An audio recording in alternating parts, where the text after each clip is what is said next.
quando um edifício é construído, várias pessoas podem trazer para si alguma glória por aquela grande construção. O arquiteto ou o engenheiro, ele pode dizer: eu projetei, eu planejei para que essa obra ficasse dessa forma. O dono que pagou pode dizer: foi eu que paguei, eu construí, foi eu que fiz. Os trabalhadores que executaram, colocaram a mão na massa, eles também podem dizer: eu trabalhei aí, essa obra aconteceu porque eu trabalhei, eu executei. E se compararmos a obra da salvação com um edifício, somente quem pode trazer alguma glória para si é o próprio Deus. Nós podemos olhar na Escritura, até no texto que nós lemos aqui, Efésios capítulo 1, que foi assim que aconteceu nossa salvação. O Pai planejou, no seu plano eterno. O Pai planejou, nós não planejávamos, nós nem pensávamos nisso. O Filho, ele pagou com a sua vida, Deus Filho na pessoa de Jesus Cristo. O Espírito, ele executou a obra da salvação no sentido de aplicar em nós, nos fazendo assim sermos salvos. Desse modo, toda a obra da salvação é algo que apenas Deus pode ser glorificado. Por isso a ideia, esse é o sentido de só lhe deu glória. Em outras palavras, Deus deve ser adorado, reconhecido, louvado, elogiado por seu plano perfeito. O Pai deve ser assim adorado, o Filho por ter pago, o Espírito por ter executado, aplicado a obra da salvação em nossas vidas. Se as demais solas que foram aqui apresentadas, sola Scriptura, sola fide, sola gratia, sola fide, essas quatro apresentam como a obra da salvação aconteceu. Pode ser descrito assim, essas quatro. Só lhe deu glória, fala do propósito da salvação. O propósito da salvação é o quê? Que Deus seja glorificado. Agora, além do propósito, só lhe deu glória é uma conclusão lógica diante do reconhecimento da obra de Deus em nos salvar. É isso que alguém que entende realmente como aconteceu a salvação vai fazer. É isso que ele vai dizer: glória somente a Deus. Não fui eu não planejava, eu não procurava, eu não tinha essa fé, eu não podia pagar, eu não conhecia, mas foi porque Deus, pela Escritura, assim revelou. Diante de tudo isso, o que eu só posso dizer é: glória somente a Deus. O propósito da nossa salvação é, antes de tudo, para o louvor da glória da graça de Deus. Na salvação, Deus nos liberta do domínio do pecado, Ele nos dá uma nova razão para viver, Ele nos livra do castigo do pecado, Ele nos reconcilia consigo mesmo, Ele se torna o nosso Pai, o Espírito Santo vem habitar em nós, Ele nos promete um cuidado constante sobre nós, Ele nos promete proteção, Ele garante o melhor futuro que nós podemos ter. Mas apesar de tudo isso que nós somos beneficiados, a razão, o propósito maior é para que Ele seja glorificado através das nossas vidas, para que Ele seja glorificado para o que Ele fez em nós. Na verdade, a obra da salvação é Deus restaurando o propósito para o qual Ele criou o homem, para que o homem glorificasse somente a Ele. Além de seu propósito da salvação, só lhe deu glória, é um reconhecimento lógico do que Deus tem feito por nós. E se você pensar no livro de Romanos, a carta de Paulo às igrejas em Roma, o que nós vamos identificar ali? Nós vamos identificar que Paulo, até o fim do capítulo 11, ele estava falando da salvação de alguma forma. Capítulos 1 a 3, Paulo apresentou a condição de perdidos em que estava toda a humanidade. Capítulos 4 e 5, ele apresenta a salvação por meio de Cristo, por meio da fé em Cristo, por meio da graça. Capítulos 6, 7 e 8, ele apresenta a execução dessa salvação por meio ou aplicação por meio do Espírito Santo. Chegando nos capítulos 9, 10 e 11, Paulo vai apresentar o plano de Deus na salvação quanto a todas as nações, incluindo Israel. E depois de falar disso, nos últimos versículos ali do capítulo 11 de Romanos, o que Paulo faz? Ele faz uma doxologia. O que é uma doxologia? Doxo é glória, elogia, ele fala palavras de louvor, de adoração, de expressão, de reconhecimento. Olha, isso é maravilhoso demais. Isso foi uma obra de Deus. Então, ele faz ali uma expressão de adoração, de louvor a Deus. Deus tem um plano de salvar pessoas de todas as nações, para que pessoas de todas as nações possam reencontrar o propósito pelo qual os seres humanos foram criados, que é glorificar a Ele. De fato, Paulo escreve a sua carta às igrejas em Roma para pedir apoio para uma viagem missionária que ele planejava fazer para a Espanha, como alguém que entendia que esse era o plano de Deus, salvar pessoas de todas as nações. De fato, a ideia do livro de Romanos não é apenas o Evangelho, mas é o quê? O propósito de Deus em salvar pessoas de todas as nações, fazendo com que eles sejam um só povo, vivendo assim novidade de vida. O Evangelho é o meio, é a forma pelo qual as pessoas vão encontrar esse propósito. Como eu já falei, capítulos 9, 10 e 11 ali de Romanos, Paulo está falando do plano de Deus para com Israel. Se você olhar capítulo 9, 10, ele fala mais da atitude de Israel, da nação de Israel para com Deus. Já o capítulo 11, ele vai destacar mais a postura de Deus para com Israel, para com o futuro de Israel. E aqui nesse capítulo 11 de Romanos, nós queremos destacar algumas lições sobre a salvação, de como Deus deve ser glorificado, somente Ele, por nossa salvação. Abra sua Bíblia, por favor, para Romanos, capítulo 11. Romanos 11.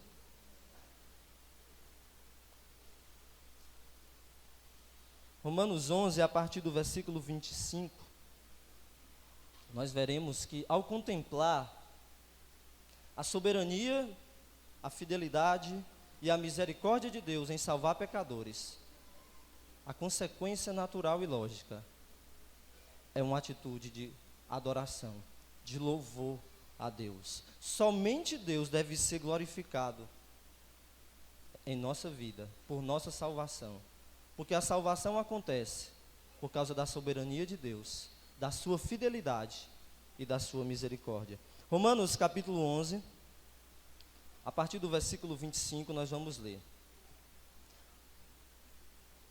Porque não quero, irmãos, que ignoreis este mistério, para que não sejais presumidos em vós mesmos, que veio o endurecimento em parte a Israel, até que haja entrado a plenitude dos gentios. E assim todo Israel será salvo, como está escrito: virá de Sião o libertador, e ele apartará de Jacó as impiedades. Esta é a minha aliança com eles, quando eu tirar os seus pecados. Quanto ao Evangelho, são eles inimigos por vossa causa. Quanto, porém, à eleição, amados por causa dos patriarcas. Porque os dons e a vocação de Deus são irrevogáveis. Porque assim como vós também outrora fostes desobedientes a Deus, mas agora alcançastes misericórdia, à vista da desobediência deles, assim também estes agora foram desobedientes, para que igualmente eles alcancem misericórdia à vista da que vos foi concedida. Porque Deus a todos encerrou na desobediência, a fim de usar de misericórdia para com todos. Ó profundidade da riqueza, tanto da sabedoria como do conhecimento de Deus! Quão insondáveis são os seus juízos, e quão inescrutáveis os seus caminhos! Quem, pois, conheceu a mente do Senhor? Ou quem foi o seu conselheiro? Ou quem primeiro deu a ele para que ele venha a ser restituído? Porque dele e por meio dele e para ele são todas as coisas. A ele, pois, a glória eternamente. Amém. Somente Deus deve ser glorificado por nossa salvação, porque a nossa salvação só acontece por causa do plano soberano de Deus. Nós podemos ver isso nos versículos 25 e 26. Vemos aqui que a soberania de Deus se revela no que se refere ao plano de Deus em salvar gentios e judeus. Olha o que diz o versículo 25: porque não quero, irmãos, que ignoreis este mistério. Paulo não queria que os irmãos ficassem sem conhecimento do que estava acontecendo, que era plano de Deus. E ele diz mistério. Agora, o que é mistério? Vamos entender primeiro que mistério aqui não se refere a um conhecimento secreto guardado apenas para um grupo seleto. Mistério fala do plano de Deus que até então não tinha sido revelado. Um acontecimento escatológico que não era conhecido dos judeus até ali. E Paulo estava compartilhando naquele momento. No caso específico, era a conversão dos gentios e depois a restauração de Israel. Isso era desconhecido até então, até este momento, pelos judeus. O Velho Testamento não previu esse momento na história dessa forma aqui que estava acontecendo, que está acontecendo, que Paulo está mostrando. Era um mistério até então. Era a rejeição de Israel para com o Messias. E essa rejeição levou a salvação aos gentios. E depois levará a salvação a Israel de novo. Esse é o padrão que nós vemos no versículo 11 aqui desse capítulo, que diz assim: mas pela sua transgressão veio a salvação aos gentios, para pô-los em ciúmes. E agora ele está repetindo essa mesma ideia. O que ele está dizendo aqui é algo do tipo: olha, irmãos, eu não quero que vocês fiquem sem conhecimento do plano de Deus quanto à salvação, para que vocês não sejais presumidos em vós mesmos, ou seja, para que vocês não fiquem orgulhosos, achando que vocês, por outro lado, se os judeus haviam nos judeus um orgulho, assim, por ser o povo escolhido, agora vocês gentios, não fiquem com essa prepotência, com atitude arrogante ou de superioridade. Deus ainda tem um trato, Deus ainda tem um plano para com Israel. Então, o mistério tem como primeiro componente apresentado aqui o endurecimento de Israel para com Jesus. E esse endurecimento não é definitivo. Veja que diz aí, que veio o endurecimento em parte a Israel. Ele está endurecido, a nação de Israel está rejeitando Jesus como Messias, mas não de forma definitiva. Esse é um dos textos mais importantes da relação de Israel no plano de Deus. E quando ele está falando de Israel aqui, ele está falando do Israel étnico, aquele povo, não no sentido espiritual. Isso aqui está sendo colocado em contraste com a rejeição de Israel como nação ao Messias. Até quando esse endurecimento da parte de Israel como nação vai acontecer? Até quando? Até que haja entrado a plenitude dos gentios. Esse tempo de endurecimento, de rejeição de Israel para com o Messias, vai se completar, se refere à quantidade de salvos gentios. Vai haver, sim, uma quantidade, está aqui.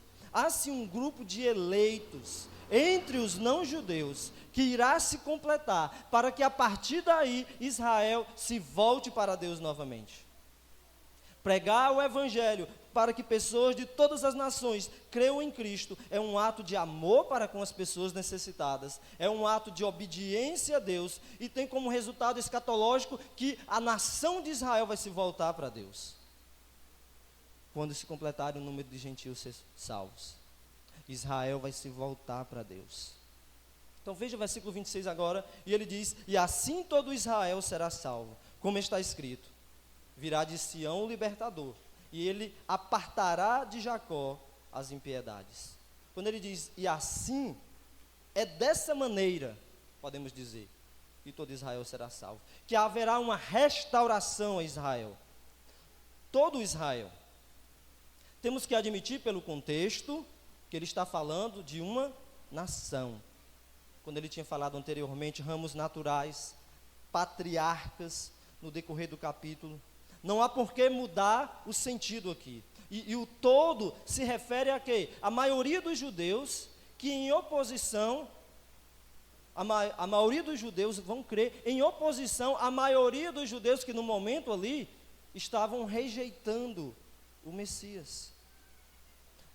Assim eles vão se voltar. Então todo Israel aqui pode se referir toda aquela geração de israelitas vão vir a crer, ou todo na sua maioria, como a Israel oficialmente, na sua maioria rejeitaram Jesus, quando ele veio aqui como Messias.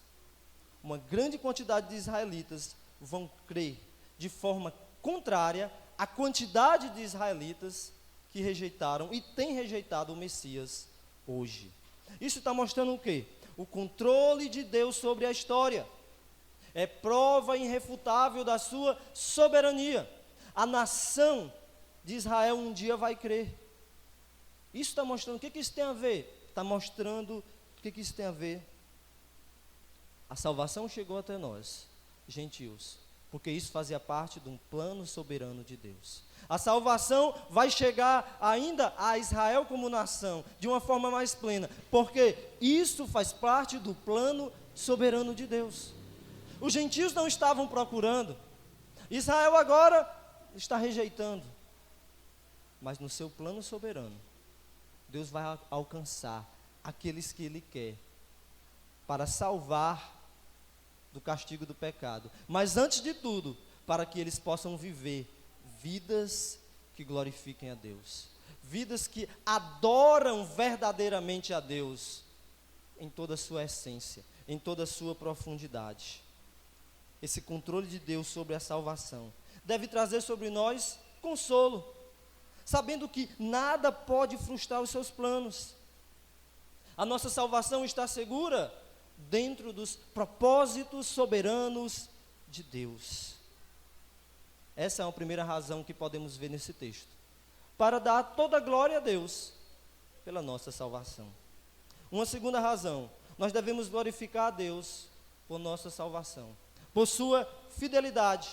Versículo 26, parte B, e o versículo 29. Aqui mostra que as promessas de Deus são certas e pontuais. Elas serão cumpridas exatamente da forma e no tempo que o Senhor determinou e declarou que iria acontecer. Nada pode frustrar as promessas de Deus. Ele não vai quebrá-las. Em todas as formas, em todos os graus, a sua palavra imutável vai se cumprir. E isso acontece no que se refere à nação de Israel também. O argumento aqui é que Deus irá salvar Israel, porque Deus fez promessas a eles. Veja, versículo 26, que diz: virá de Sião o libertador, e ele apartará de Jacó as impiedades. E o versículo 27, esta é a minha aliança com eles, olha o pacto, quando eu tirar os seus pecados. Esses versículos são citações de Isaías 59, 20 e 21. O que ele está dizendo? A nação de Israel um dia terá os seus pecados perdoados, porque Deus assim prometeu que faria. A promessa é incondicional. Não vai depender de Israel decidir por si mesmo se voltar para o Senhor. Mas Ele soberanamente trará Israel de volta para Ele. Aqui é a promessa da nova aliança que está sendo apresentada. Versículo 28. Olha o versículo 28. Quanto ao Evangelho, são eles inimigos por vossa causa. Quanto, porém, à eleição, amados por causa dos patriarcas. Então, do ponto de vista do Evangelho, ele está falando de quem? Israel. Eles são inimigos por vossa causa. Quem é o vosso aqui? Os gentios. Para que a salvação chegasse aos gentios. Mas do ponto de vista da escolha de Deus, eles são amados por causa das promessas que Deus fez aos patriarcas, Abraão, Isaque, Jacó. O argumento de Paulo aqui é que ele mantém as suas promessas feitas aos patriarcas, porque ele escolheu assim fazer. Por isso, haverá salvação para Israel. Israel continua sendo o povo amado de Deus. Veja o versículo 29, ele continua explicando que os dons e a vocação de Deus são irrevogáveis. Porque os dons e a vocação de Deus são irrevogáveis. Ou seja, Deus não volta atrás. O que Deus deu a Israel, muitos presentes, muitos dons, a vocação, o chamado que ele fez à nação de Israel, continua. Paulo está apelando para a imutabilidade de Deus. Ele está dizendo, veja, Deus não muda em seus planos. As promessas para com Israel vão se cumprir. Por isso devemos glorificar a Deus, confiar em Deus sempre. Ele cumpre o que ele diz. Ele não volta atrás. Quando ele decide fazer algo, ele tem o desejo de fazer e a capacidade de cumprir e manter aquilo que ele disse que ia fazer. Deus é fiel. A nossa salvação está segura na fidelidade de Deus, não na nossa. Assim como ele está falando aqui para Israel, haverá um tempo que Israel será salvo, porque por causa da fidelidade de Deus, assim acontece a nossa salvação. Não é a nossa fidelidade que nos mantém salvos, é a fidelidade de Deus, é o cuidado de Deus, é o agir de Deus em nós. Por isso, toda a glória deve ser dada a Ele. Chegando no versículos 30 a 32, diz que devemos glorificar a Deus por sua misericórdia. A salvação chegou a nós por causa da misericórdia de Deus. Versículo 30 e 31 diz: porque assim como vós também outrora fostes desobedientes a Deus, mas agora alcançastes misericórdia, à vista da desobediência deles.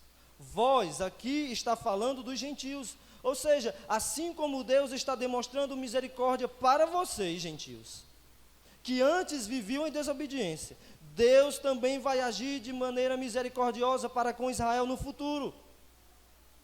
O que ele está dizendo é que a salvação de todo ser humano, de todo pecador, ou qualquer grupo étnico, sempre foi possível por causa unicamente da misericórdia de Deus. Somente por isso.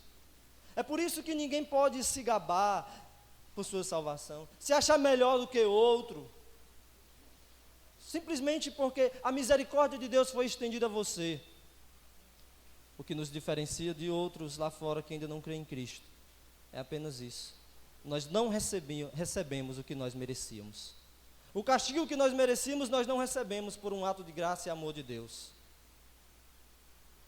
Nós somos miseráveis, mas Deus em graça nos fez ser ricos em sua bondade. Deus não está dando o que nós merecemos, o castigo. O mérito não é nosso, o mérito é dele, porque somente ele quis apenas assim fazer, de livre vontade. Um ato de misericórdia não é motivo de se gabar, é motivo de dar glória a quem estendeu a mão para nós. Versículo 32 diz: porque Deus a todos encerrou na desobediência, a fim de usar de misericórdia para com todos. Então ele conclui aqui mostrando que todos diante de Deus estão no mesmo nível. Todos são pecadores, desobedientes, carentes de Deus. A palavra aqui para encerrou tem o sentido de prender. Desse modo, a desobediência é comparada a um calabouço no qual Deus teria encerrado todos os seres humanos ali, a fim de que eles não tivessem possibilidade alguma de escape, a não ser pela misericórdia do próprio Deus em os libertar. Agora, quando ele está usando aqui a palavra todos, não está dizendo que todas as pessoas, sem exceção. Se assim fosse, não existiria inferno. E todas as pessoas seriam salvas. Isso é o que ensina a doutrina chamada do universalismo. Todos aqui, está falando de quem? Qual é o contexto? Todos sem distinção de nacionalidade ou etnia. Nesse contexto, refere aos dois grupos específicos, que são contrastados aqui no decorrer desse capítulo. Que são o quê? Eles, Israel, e vocês, gentios. Uma das grandes teses do apóstolo Paulo em Romanos é provar que não há distinção entre judeus e gentios, no que concerne ao pecado, no que concerne à salvação. As igrejas das quais ele escreveu a carta aos Romanos, havia judeus e havia gentios. Havia aqueles que se achavam melhor por serem judeus e gentios por causa estamos agora no período da igreja. Então Paulo vai mostrar na sua carta, tudo igual diante de Deus. Todos estavam no mesmo nível de pecadores. Vocês foram alcançados simplesmente pelo ato soberano de Deus, pela fidelidade de Deus em cumprir suas promessas e pela misericórdia de Deus em estender a sua mão salvadora a pecadores. Agora ele diz que assim como eles participaram da mesma prisão por causa da desobediência, também eles poderão desfrutar da liberdade por causa da misericórdia de Deus. Essa misericórdia de Deus é sobre todos, sem distinção. Qualquer país, qualquer etnia, não há distinção. Não é sem exceção. Olhando para essas verdades, devemos lembrar: a nossa salvação só é possível por causa da misericórdia de Deus. Não é por qualquer obra, qualquer trabalho ou esforço humano, mas porque Deus quis nos libertar de uma prisão, da prisão do pecado. Depois de dizer que o homem nasce escravo do pecado, Jesus disse em João 8,36: se pois o Filho vos libertar, verdadeiramente sereis livres. Como um ato de nos dar o que nós não merecemos, Cristo nos liberta da escravidão do pecado. Podemos, portanto, a partir daí, glorificar a Deus e nos alegrar em Deus, porque essa misericórdia salvífica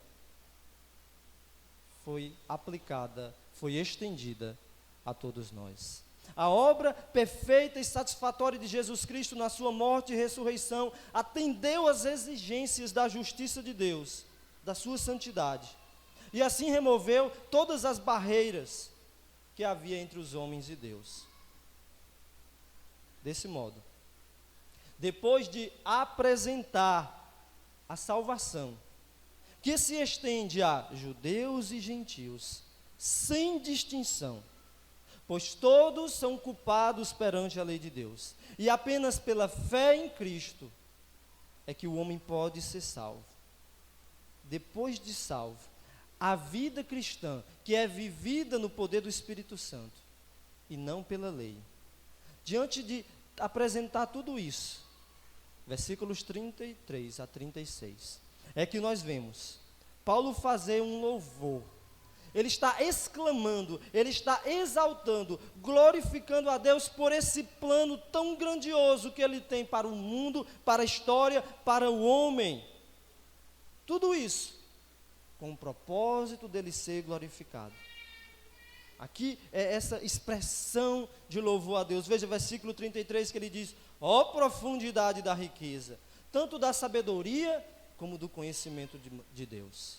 Isso é profundo demais, isso é rico, isso é vasto.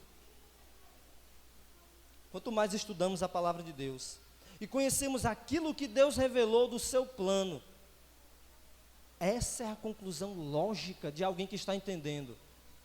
Que coisa profunda. Não é que o evangelho não pode ser entendido, mas quanto mais você vai conhecendo, você vai vendo, isso é grandioso demais. Que sabedoria e conhecimento é esse de Deus? São muito profundos. o ser humano não consegue alcançar na sua totalidade. Nós conseguimos entender, compreender apenas o que Deus revelou. E Ele revelou apenas o que é necessário. Mas se nós meditarmos no que Ele revelou, no que é necessário, já teremos como atitude isso aqui: adoração, reconhecimento de quem Deus é e do que Ele tem feito. Paulo está expressando: oh, como Deus é sábio, oh, como o Senhor é poderoso, quando Ele diz riqueza de sabedoria. Ele diz mais: quão insondáveis são os seus juízos e quão inescrutáveis os seus caminhos. Não dá para medir os seus juízos. Suas decisões são impenetráveis. Isso porque esse era um plano que ninguém poderia imaginar. Como assim fazer dessa forma? Para nós é muito, de certa forma, é muito fácil. Nós temos o livro de Romanos, nós temos o Novo Testamento. Não temos, às vezes não exclamamos, já temos ali a revelação. Às vezes as pessoas olham o Evangelho como algo muito raso. Meditar no Evangelho é algo que nós sempre precisamos. Se você não dá glória a Deus pela sua salvação, se deixa levar na rotina, estou salvo, beleza, está bom demais. Isso é um sinal que não está refletindo tanto no Evangelho. Não está refletindo tanto nisso aqui. Opa, é só pela fé. Foi um ato de graça. Não tinha como eu fazer. Não partiu de mim. Ele diz aqui insondáveis. A palavra usada para insondáveis se refere a pegadas que são impossíveis de serem rastreadas. Pegadas que não dá para identificar. Esse texto aqui seria o equivalente de Isaías 55, 8, versículos seguintes, onde Deus declara que os seus pensamentos são mais altos do que os nossos pensamentos, e os seus caminhos são mais altos do que os nossos caminhos. Mas é claro, criaturas finitas e caídas como nós somos, como nós poderíamos sequer imaginar que seríamos capazes de penetrar na infinitude de Deus? Saber tudo, conhecer todos os mistérios. Nunca vamos saber de tudo. Não pense que quando chegar no céu você vai saber de tudo. Você não vai saber de tudo, senão você vai se tornar Deus. Nunca nós vamos saber de tudo. Nós vamos saber o necessário para glorificar a Deus. E na verdade, quanto mais conhecemos de Deus, mais vamos glorificar a Deus corretamente, apropriadamente, como Ele merece ser glorificado. Depois dessas exclamações sobre quem Deus é e o que Ele fez, versículos 34 e 35, ele faz 3 perguntas retóricas, perguntas e respostas óbvias, para confirmar e alertar aqueles que tentam questionar os planos de Deus. Versículo 34, quem conheceu a mente do Senhor? Ou quem foi o seu conselheiro? Ele está destacando aqui como seria ridículo, absurdo afirmar, já que seus pensamentos são insondáveis, seria absurdo dizer que conhece. Eu dei um conselho, isso aí foi eu que falei para ele, esse aí foi plano meu, eu disse a ele como devia fazer. Versículo 35, ele pergunta, ou quem primeiro deu a ele, para que ele venha a ser restituído?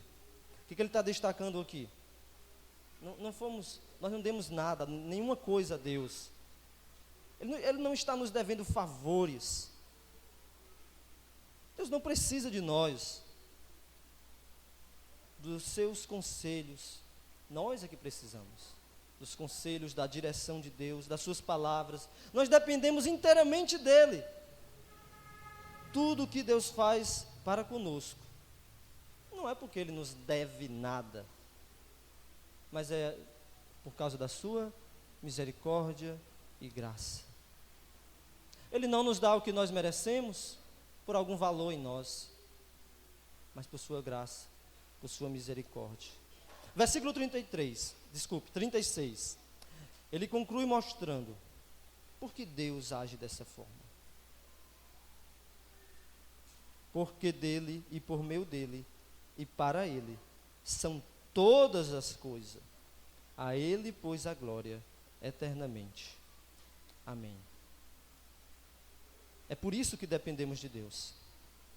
Se nós perguntarmos onde surgiram todas as coisas no princípio, bem como de onde elas vêm ainda hoje, a resposta será: tudo vem de Deus. Se indagarmos como todas as coisas vieram a existir e como continuam existindo, a resposta: por intermédio de Deus. Se perguntarmos por que tudo veio a existir e para onde irão todas as coisas, a única resposta possível é: para Deus. Por causa de Deus e para Deus. Ele é o início e o fim de tudo. Ele é a razão e o sentido de tudo. Ele é a força e o sustento de tudo. Ele é o Criador, sustentador, herdeiro de tudo, fonte de tudo, o meio de tudo, o fim de tudo. Ele é o centro, não nós. Por isso, a nossa conclusão tem que ser a mesma que a de Paulo. A ele, pois, a glória eternamente. Amém. Sendo que tudo foi criado por ele, tudo é dele, é sustentado por ele, assim deve ser a nossa vida. De forma prática. Entender isso. Por que eu estou aqui? Para onde eu vou? De onde eu vim? Tudo tem Deus como a sua origem. É muito importante observar que a partir do capítulo 1 até o capítulo 11, Paulo está falando da obra da salvação. É um grande tratado teológico sobre a salvação. Foram 11 capítulos, apresentando aspectos profundos do Evangelho.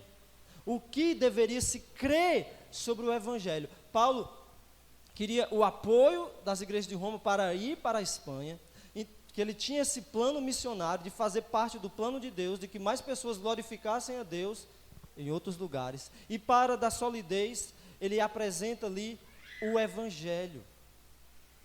Nesses 11 capítulos, esse Evangelho, a crença, a teologia, e a teologia correta, o entendimento correto sobre Deus e o seu plano, vai levar a essa atitude: adoração, louvor, dar glória somente a Deus. Uma adoração verdadeira, real, autêntica. É uma adoração que está alicerçada no verdadeiro Evangelho, em quem Deus realmente é, no que Ele realmente faz. E quem assim entende esses aspectos de Deus, não vai ter outra conclusão senão só lhe deu glória. A adoração a Deus é evocada, é informada, ela é inspirada por uma visão, um pensamento, uma perspectiva correta de Deus. Uma adoração sem uma teologia verdadeira não é adoração. Pode dizer que é, mas de fato e de essência não é. Daí o papel indispensável das Escrituras. Conhecer as Escrituras, o que Deus diz na sua palavra. Você quer viver para a glória de Deus? Você quer realmente ter uma vida que adora a Deus em tudo que você faz? Tem que conhecer o que o Senhor diz, a sua obra, quem Ele é, o que Ele faz. Aprofundar-se nisso nos levará a só lhe deu glória. Vou dar glória somente a Deus. Não vou viver mais para mim. Não vou viver mais para outro. Eu devo buscar viver para o Senhor. Ele fez o que fez ser o que eu sou. A obra é dele. A força é dele para começar, para manter. Tudo vem dele. Por isso a conclusão: a ele pois, a glória. O plano divino de demonstrar misericórdia a todos os povos deve nos levar a glorificar a Deus. Para isso nós fomos criados. E como eu falei no início, a obra da salvação é uma obra de Deus está fazendo em nós, nos restaurando de novo para o propósito do qual fomos criados. Glorificar a Deus, reconhecendo quem Ele é, elogiando a Deus, louvando os seus atributos, suas características, sua grandeza. Agora, essa verdadeira adoração a Deus, essa verdadeira vida que glorifica a Deus, ela só começa a acontecer de forma real naquele que já chegou diante de Jesus Cristo dizendo: Tu és Deus. Eu creio que eu não posso salvar a mim mesmo. Eu creio que eu não sou capaz. Que a salvação é um ato de Deus fazer por mim o que eu não podia fazer, pagar pelos meus pecados. Foi isso que Deus fez na pessoa do Filho. A nossa parte é crer, é acreditar na obra de Cristo como sacrifício pelos pecados. E nós que já cremos em Cristo, o nosso desafio é buscar conhecer mais do Evangelho, da mensagem, do plano, do ensino, do estudo, da teologia, do que Deus é e do que Ele está fazendo no mundo. Conhecer isso nos levará a uma vida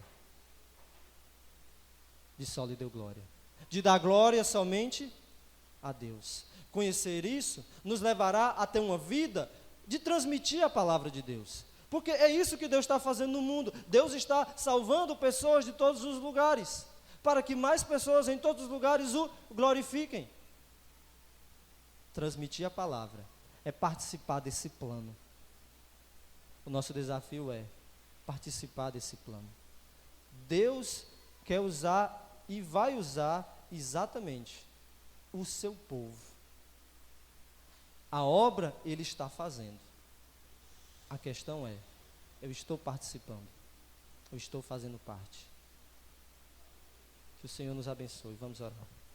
Senhor Deus e Pai, agradecemos, Senhor, pelo seu plano maravilhoso de querer salvar pecadores como nós. Longe de nós sermos dignos, não merecemos. Tudo é ato da sua graça e misericórdia. Nós louvamos ao Senhor por isso. Senhor, ter estendido a sua graça, nos fazer parte do seu povo. E que possamos sempre estar reconhecendo isso, a obra que o Senhor está fazendo em nós.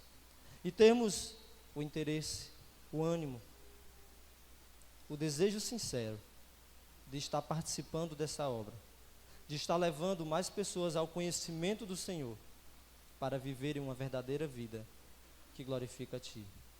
É isso que nós clamamos, nós pedimos, em nome de Jesus. Amém.